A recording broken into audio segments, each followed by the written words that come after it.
The most powerful man on earth was on his hands and knees, eating grass like a cow.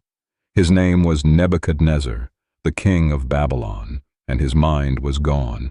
He lived outside, away from his palace with the wild animals. This wasn't a metaphor. It actually happened. His hair grew long and matted like the feathers of an eagle. His fingernails and toenails grew into sharp, curved claws, like a bird's. For 7 years, the ruler of the known world crawled in the fields, wet with dew, completely unaware of who he used to be. The story of how he got here is one of the strangest in the entire Bible. To understand the fall, you have to understand the height he fell from. Nebuchadnezzar wasn't just a king. He was the king. His Babylonian empire was the world's superpower. He was a military genius who had conquered nations, including the kingdom of Judah. He was the one who destroyed Jerusalem and its sacred temple. He was also a master builder. He turned Babylon into the most magnificent city in the world, full of huge walls and beautiful palaces. He likely built the famous Hanging Gardens, one of the 7 wonders of the ancient world. In his own eyes, he was untouchable. He was a god on earth, and his power was absolute.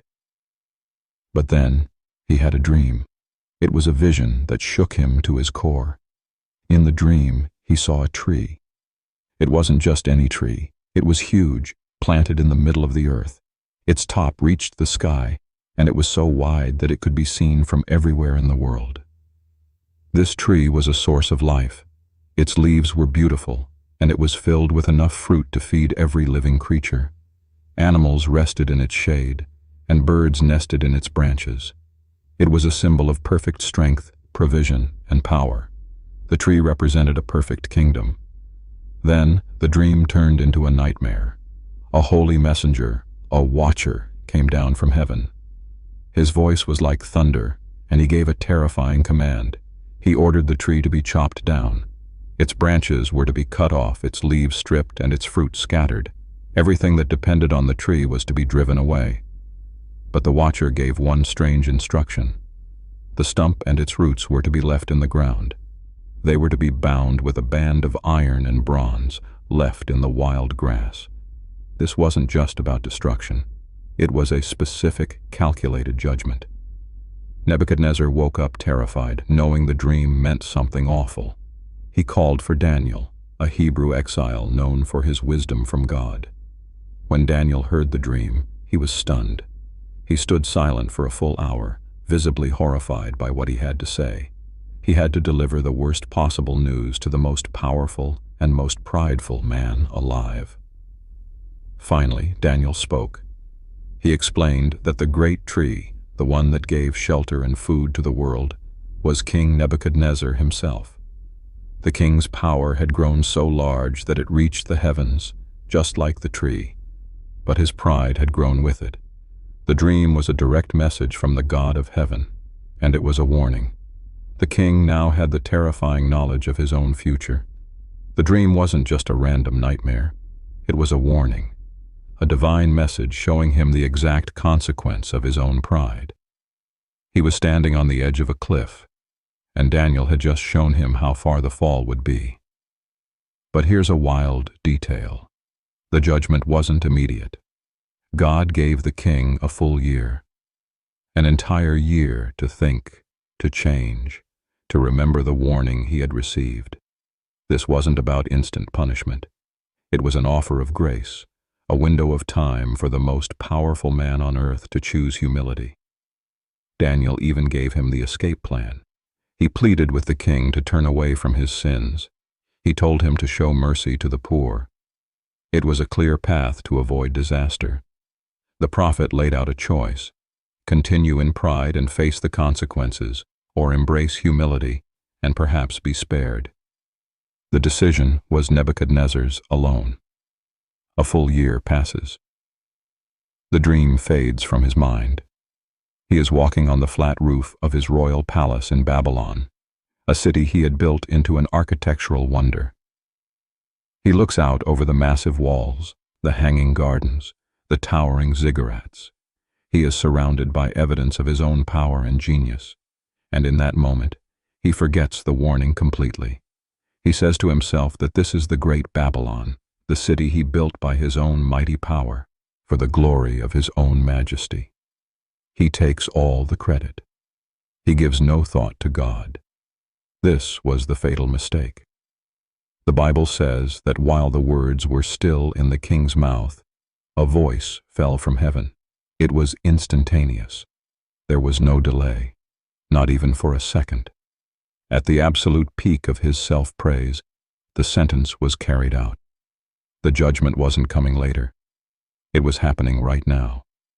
The voice from the sky repeated the prophecy almost word for word. It declared that his royal authority had been taken from him. He would be driven away from people to live with the wild animals, and he would eat grass like an ox for 7 years, until he finally learned his lesson. Immediately, the king was driven from his palace. This wasn't a political coup or a simple exile. It was a complete stripping of his humanity. His mind snapped. Some modern experts believe he suffered from a rare condition called boanthropy, a delusion where a person believes they are a cow or an ox.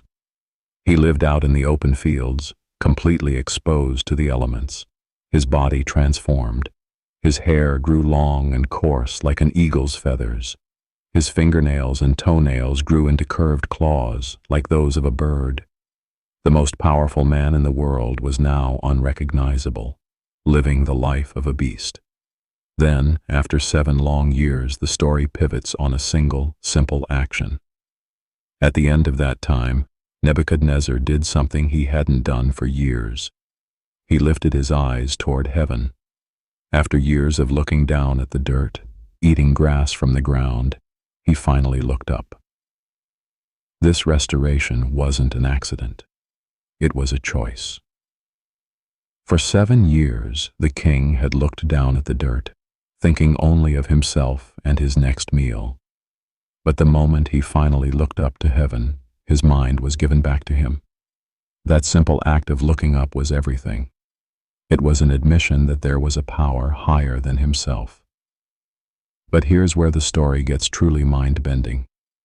Who is telling us all of this?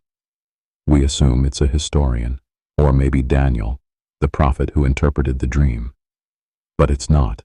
The entire story is a first-person account, a public confession. It was written by King Nebuchadnezzar himself. The 4th chapter of the book of Daniel is actually an official royal decree. The king wrote this entire embarrassing story down and sent it out to every corner of his massive empire. He wanted everyone to know what happened to him. Think about that. This isn't just a tale told about a proud king. It's a confession letter from the most powerful man on the planet. He is publicly admitting his arrogance, his insanity, and the fact that the God of the Hebrews is the one true God. He is laying his greatest shame bare for the whole world to see. This is why the chapter starts with the king addressing all the peoples and nations of the earth. And it's why it ends with him praising the King of Heaven. It's not a historical record written by someone else. It's a personal testimony, sealed with the king's own authority. And the story's ending holds its own deep mystery. When Nebuchadnezzar's sanity returns, the Bible says his majesty and splendor became even greater than before.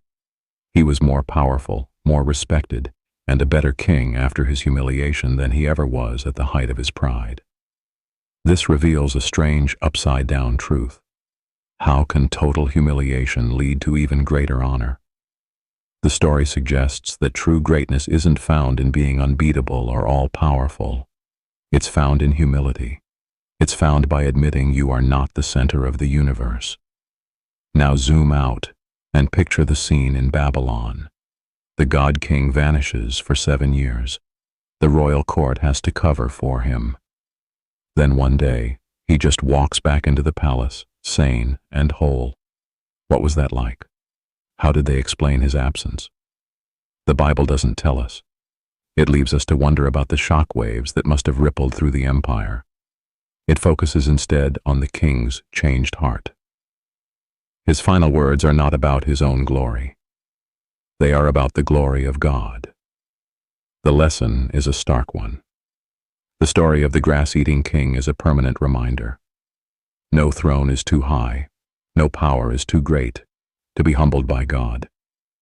It shows that the Most High is sovereign over all kingdoms on earth, and he gives them to whomever he wishes. This story doesn't just end with the king getting his mind back. The very first thing Nebuchadnezzar did was write a letter, not just a personal note. He wrote an official decree and sent it to every single person in his massive empire, telling them exactly what had happened. He described it all, the terrifying dream of the giant tree being chopped down, his pride, his 7 years of insanity living like an animal in the fields. He publicly admitted his humiliation and declared that the God of Daniel was the true king over everything. The consequences of this were huge. Imagine the most powerful man on earth sending a message to the world that his power was nothing, that his sanity was a gift he didn't control. This wasn't just a personal testimony. It became an official, historical record of the Babylonian Empire. This story became a permanent part of his kingdom's history. It was a public acknowledgement that a higher power was in charge of human events. The king himself was telling his people that their great empire existed only because God allowed it to exist. So what was the one thing that triggered this entire bizarre event? It was a single moment of pride. The core lesson is about who gets the credit. God had given Nebuchadnezzar everything, but the king forgot where it came from. Standing on the roof of his palace, he looked out over the incredible city of Babylon. He saw the massive walls, the hanging gardens, the temples, and he thought to himself that he had built all of it by his own might, for his own glory. The moment that thought formed, judgment fell. The Bible says the voice from heaven spoke while the words were still in his mouth. There was no delay. His kingdom was taken, his mind was broken, and he was driven out into the wild. This reveals a mind-blowing truth about God's authority. It isn't limited to just one nation or one group of people. Nebuchadnezzar wasn't an Israelite. He was a foreign king. But he was still under God's ultimate rule. The story serves as a permanent warning, etched into history. It's a case study for every leader, every person with power, every single one of us. It shows that true strength isn't in what you can build for yourself. It's in recognizing who gave you the ability to build in the first place. And so the great King Nebuchadnezzar is remembered for two things. He built one of the world's most magnificent ancient cities, and he was the king who ate grass, a man who had to lose everything to finally understand who was truly in charge.